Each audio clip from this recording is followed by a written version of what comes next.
اس مشک کے اندر پانی لے کر آ رہے تھے، دائیں ہاتھ میں مشک لٹکی ہوئی تھی۔ ظالموں نے دیکھا تو حضرت عباس رضی اللہ تعالیٰ عنہ کا دائیں ہاتھ کاٹ دیا۔ حضرت عباس رضی اللہ تعالیٰ عنہ نے یہ مشک بائیں ہاتھ میں پکڑ لی، ظالموں نے بائیں ہاتھ کو بھی کاٹ دیا۔ پھر حضرت عباس رضی اللہ تعالیٰ عنہ نے وہ مشک اپنے دانتوں کے ساتھ مضبوطی سے پکڑ لی تو تیروں کی بارش کر دی، تلواروں کی بارش کر دی۔ الحمدللہ رب العالمین والصلاة والسلام علی سید الانبیاء والمرسلین، اما بعد۔ مولانا تارج میر صاحب دامت برکاتہ عالیہ نے کربلا کے واقعہ کو بڑے عجیب انداز میں بیان فرمایا۔ کربلا کے میدان میں اہل بیت کو 72 گھنٹوں تک پیاسا رکھا گیا۔ اہل بیت کی خواتین اور مرد، جنگ کرنے والے جنگجو، سیدنا حسین رضی اللہ تعالیٰ عنہ کا پورا لشکر 72 گھنٹوں تک پیاس میں تڑپتا رہا۔ اہل بیت کے بچے پیاس کی شدت کی وجہ سے 72 گھنٹوں تک چیختے رہے، چلاتے رہے۔ حضرت عباس بن علی رضی اللہ تعالیٰ عنہما نے مشک اٹھائی اور دریا کی طرف چل پڑے۔ اس مشک کے اندر پانی لے کر آ رہے تھے، دائیں ہاتھ میں مشک لٹکی ہوئی تھی۔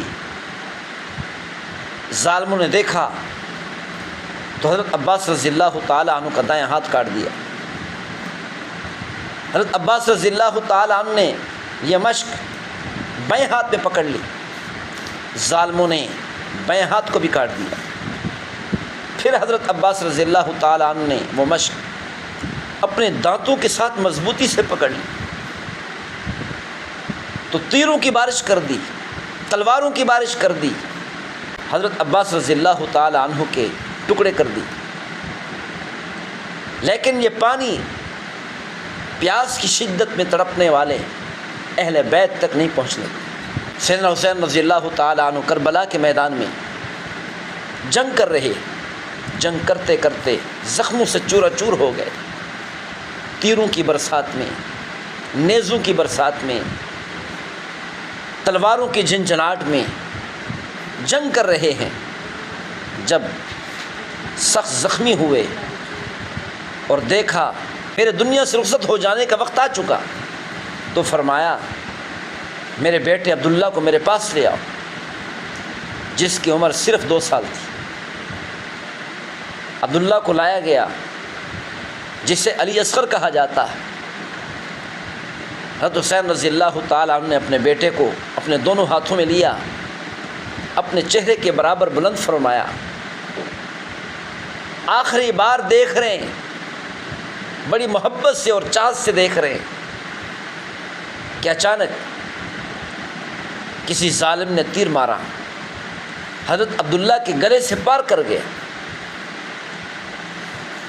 عبداللہ کا خون، علی اصغر کا خون فوارے کی طرح نکلنے لگا۔ حضرت حسین رضی اللہ تعالیٰ عنہ نے اپنے صاحبزادے کا یہ خون دونوں ہاتھوں میں لیا، آسمان کی طرف پھینک کر کہا، اے میرے پروردگار، اگر تو اسی طرح راضی ہیں تو میں بھی راضی۔ اے میرے پروردگار، اگر تو اسی طرح راضی ہے تو میں راضی ہوں۔